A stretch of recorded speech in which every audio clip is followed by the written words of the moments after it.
because it's X-rated.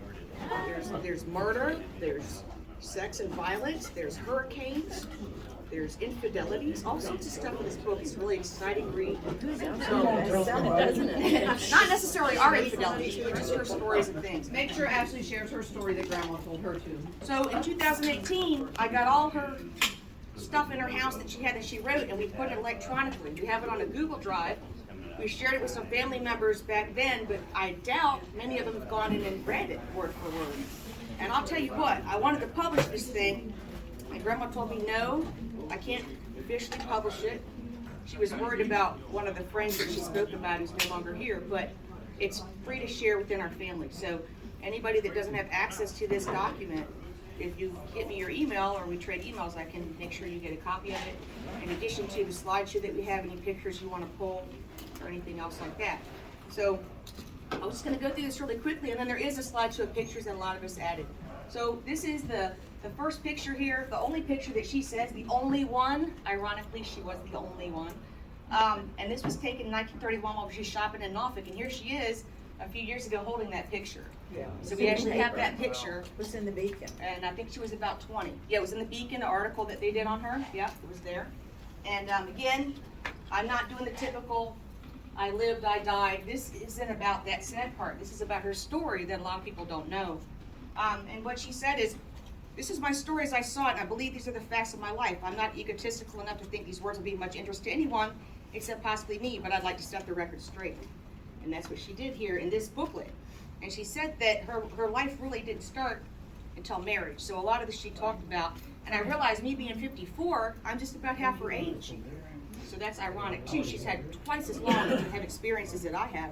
And she remembered every single one of them. So we're going to talk about some of these real quick here. She was born on Halloween in 1912. That was the same year that the Titanic sank. Was that a relationship? I'm not sure. She has something to do with that. President William Howard Taft was defeated in the election by Woodrow Wilson. And she grew up in Ocean View with her 3 sisters and a brother. She said she was like a tomboy, and she always wished that God had made her a boy instead of a girl. She said she was 10, tough, participated in all the sports with the boys and male cousins, and she was hot-tempered, unafraid, competitive, and an excellent student, and also sassy. We've heard that a lot from everyone here. And this is a picture of her with her friend Margaret at a dance.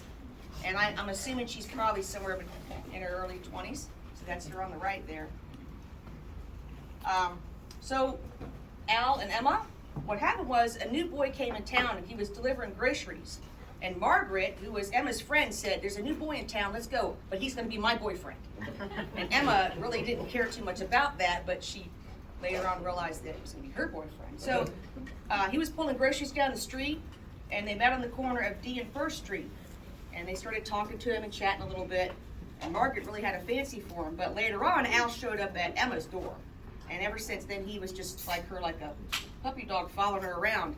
Amy, wanted to get married, wanted to be with her. Amy, is that a picture of Ocean View back in the day? Yeah, that's Ocean View back there. That's on 1st Street. Yeah. I couldn't find the intersection of D and 1st on there, an older picture, so that's back there on 1st Street. So he worked at the grocery store, and she said he was good looking, and most importantly, she said he looked clean, and she really liked his teeth. So he had really nice teeth. And she said he was loving, generous, kind, and a very intelligent man. He wanted to get married, and she said, we need to grow up for a little while, so they kind of did their thing, and eventually, well, you know what happened. So there's another picture over there. I'm assuming she's in her early 20s there. And then also, we have a picture of Grandpa. He was a very handsome guy. So he said that her real life started with marriage. And she didn't really take that lightly, and she figured it was for better or for worse till death do you part. And she said that she wanted 3 children, a girl first and then 2 boys. She said she had nothing to do with it, but ironically, that's how it worked out. And so there they are. And I'm assuming 1948, so Dad, you're probably 3-ish in this picture? I don't know, I'm just stunned. Yeah. I can't believe you found that picture. I have some interesting pictures, and these aren't even, I mean, this took me hours, so there's many, many more that I wasn't able to get in here. Great. So what happened was, and she describes it this way in the book, something about they were tired of the usual petting. They wanted to be more. And just didn't do more those days without being married. Careful, careful. You know, I'm telling you, this thing's X-rated. So anyway, so on Saturday, July 1st, now they got married on the 3rd, but they said, let's go get married on Monday. So she went home and she told Eva, and I think her dad was there too, but maybe he wasn't listening, I'm not sure, but she was telling her to get married and all this, and Eva gave her $10. And she went and bought a navy blue dress with large white dots for $3 and a light blue nightgown probably for that evening, which was X-rated. And she said she had $5 left. So that's what happened. Now, she loved the song "Shine on Harvest Moon." Maybe we'll play it later. It was just something I threw in there. I found some of these really old pictures here. So they were going to go get married. So there's a nor'easter blowing in. They're trying to get down. City Hall was flooding. They're trying to get the marriage bureau, and they get there. And Geneva and Earl were helping them out. And so they get down there to get married, and the preacher says, well, you're not old enough, or I need consent. And she's like, oh, that's cool. Call my daddy down at the DMV. He knows all about it. It'll be good. Well, they called him up, and she said they could hear him screaming on the phone. Something about, hold him there till I get there. So they took off. They scooted out of there quick. And they got some cohorts to help them, and they get to a friend's house, and they're telling them what's going on, and the friends say, all right, we got to get you guys married quick.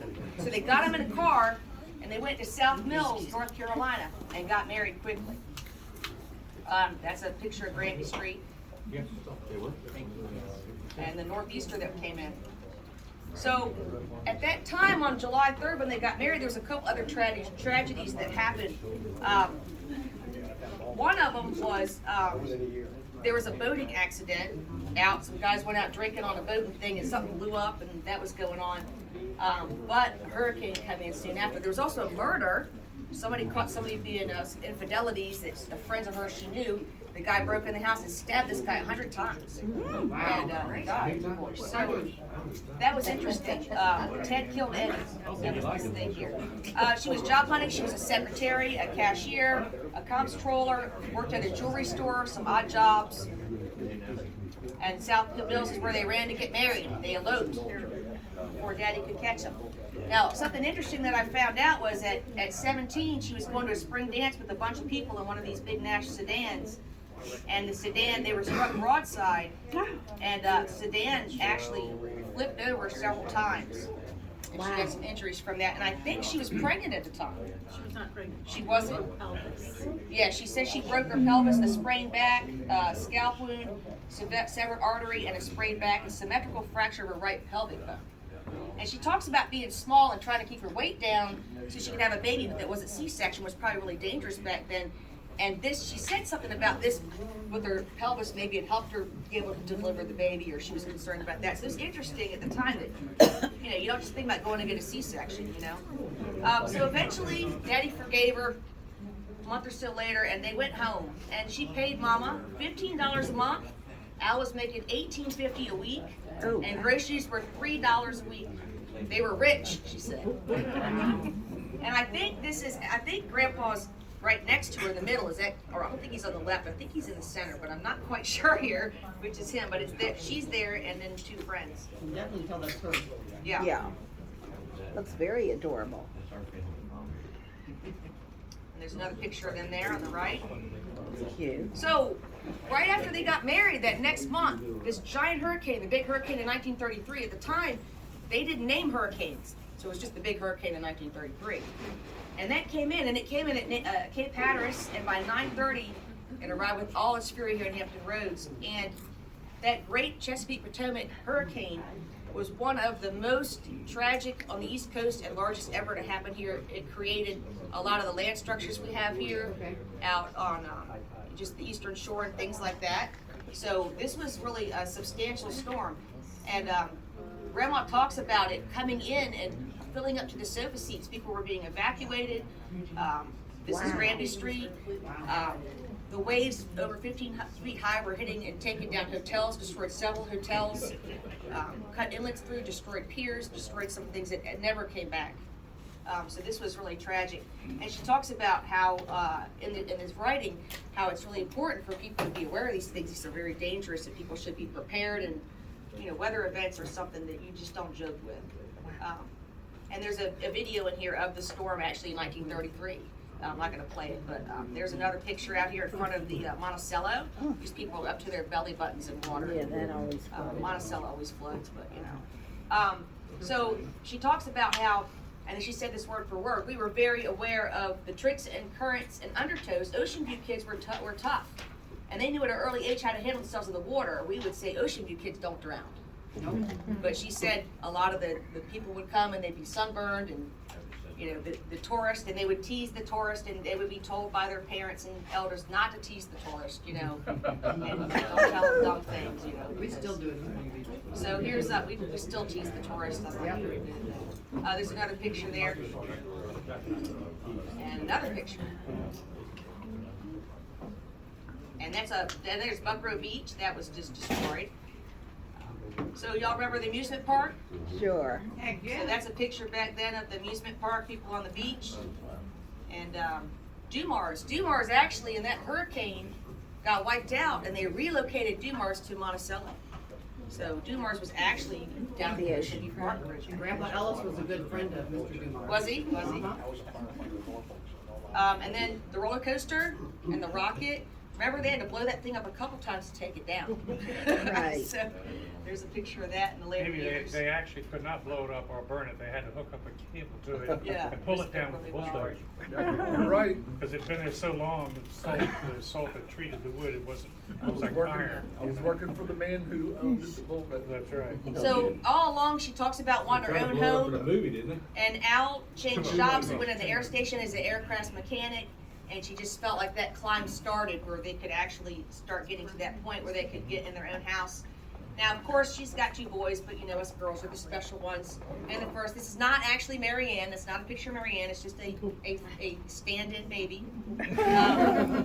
Who said that she had one of the most beautiful baby girls ever born.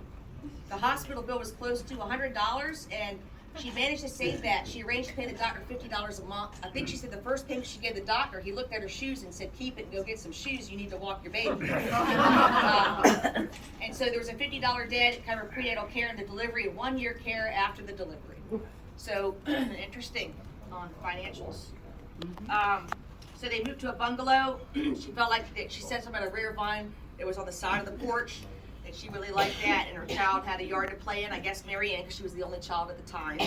Now this is not their house, but they also owned some rental property. They owned a Holiday Inn down on the beach, which I think Now Ship's Cabin. is now Ship's Cabin. Ship's Cabin. Yeah. And she talked about it here at one point, how Ship's Cabin's food just sucks now, and it's not what it used to be. So, anyway. So Grandpa and Grandma, they're both in that real estate thing, and you know, boarding back at the time, boarding houses were big, and everybody was so poor in the Depression, you couldn't live alone. You lived as communities together. Yep. So just now, like I said, I'm about half Grandma's Here's age. the Not to go through Titanic. 100 years, but these are just some of the things that happened since Grandma was born up to when I was born. Nabisco made the first Oreo cookie in 1912, and again, we talked about the Titanic sinking. She swears she had no part with 1912 to 1918, you've got Charlie Chaplin, the first crossword puzzle, and also the Spanish flu. You see these guys with masks? You know, every 100 years we have some kind of pandemic. Well, a lot of us didn't realize back in 1918 that was kind of the equivalent to what's going on today with COVID. That actually was an infection that was caused by H1N1, just like COVID. And back then, the way that they wore masks was nobody understood sanitation as much, but what they did understand is whenever the troops would go through towns, everyone would get sick. So the way to get people to wear masks was not a Democratic Republican thing trying to get on a political edge. It was support the troops. You need a mask to support the troops. But once the war ended, I don't know if anybody wore masks. Grandma talked about Eva taking care of everyone in the neighborhood and doing stuff for them, and didn't understand why none of them ever got sick. But Eva was someone that knew to wash your hands. It was just something that was not a common knowledge, and somehow Grandma said, I don't know how we never got sick. You know, we were around sick people all the I can time. answer that one, Amy. The last time I saw Grandma Eva, I went to kiss her and she said, "Get away from me, I don't know what the hell you've been." Now, Grandma Eva did board to a lot of people, but she had a soft touch, and if someone didn't have money, she wouldn't kick them out. So that could have also been a little flaw there, but that was a trait that a lot of us have, is just taking people in. And she even commented, Mary Ann, where's Mary Ann?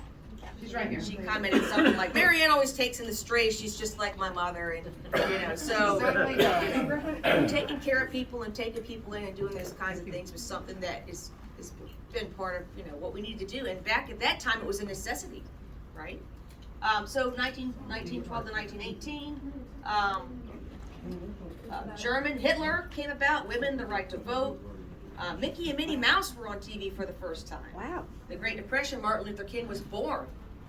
She's seen that. The Empire State Building got completed and opened for people to go check it out. Another quick story. My mother and father was sitting in Rosie's, which is the little drugstore at the corner of First View and the main street there at Ocean View.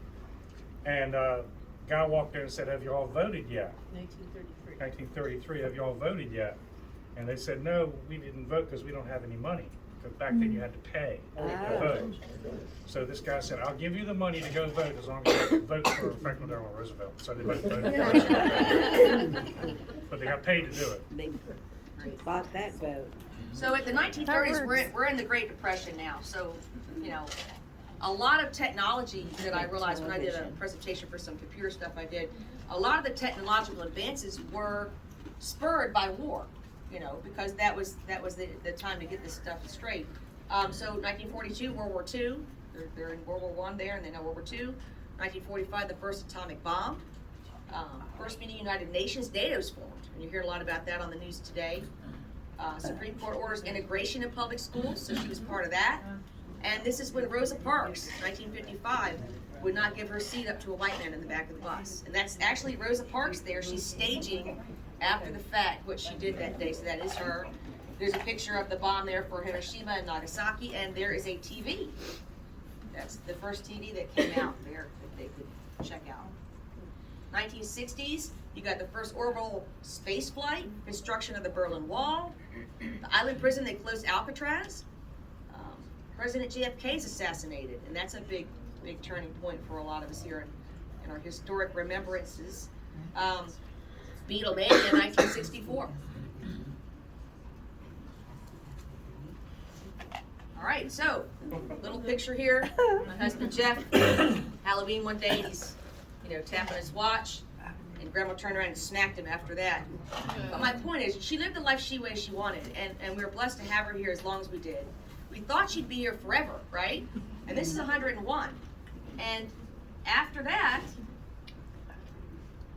she just kept going. And she looked the same every year, She did. And so we're like, okay, I guess she's just going to be here forever. She was even crowned Ocean View royalty as the honor for being the oldest original resident of Ocean View. And so now, she's the proud matriarch of a large family, here or not, dead or not, alive or not. That's what she is, and she always will be for us. One other quick story while I've got your attention. I'm sorry to take the name stuff. This is, hold on here. So this But, is it. Hold on, Dad. So Grandma would say, hold on, Dad, your daughter's talking. She would say to you guys, thank you all for being, for her family, for being part of this wonderful life that she had. And so with that, I'm going to go ahead and start a slideshow that'll play. If anybody's interested in any of this stuff or this book with all sorts of stories in it, let me know. And that. When I was a little boy, around 12 years old, my mother and I went to a mother-son dance contest and on Halloween, and guess what she dressed up was? A witch. And I was dressed up as my favorite character, Batten Masterson, if anybody remember who. Had gray hair and guns and everything. And so we won the mother-son dance contest. And I promised my mother on that day, I said, "Mom, I'm going to dance with you on your 100th birthday." I actually got to do that. And then I danced with her again on the 101st birthday. I danced with her on the 102nd birthday. And then when she wanted to dance on her 103rd birthday, my knees hurt too damn bad and I couldn't do it. I have a video of you dancing with her at 105. 105? Yep. I don't Yep. remember that. She was at the chair and she just stood up for a few minutes. Right. Okay, Yep. that was sweet. Great job, Amy. Go ahead. Yeah, good job. Yeah. That was lovely. That was very nice. I got a slideshow I'm going to get running here in just a second. Oh, you got my By the phone. way, That's my- if you Oh, if you wanna sorry. read, if you want to read that thing, and I've read that Thank you, Christine.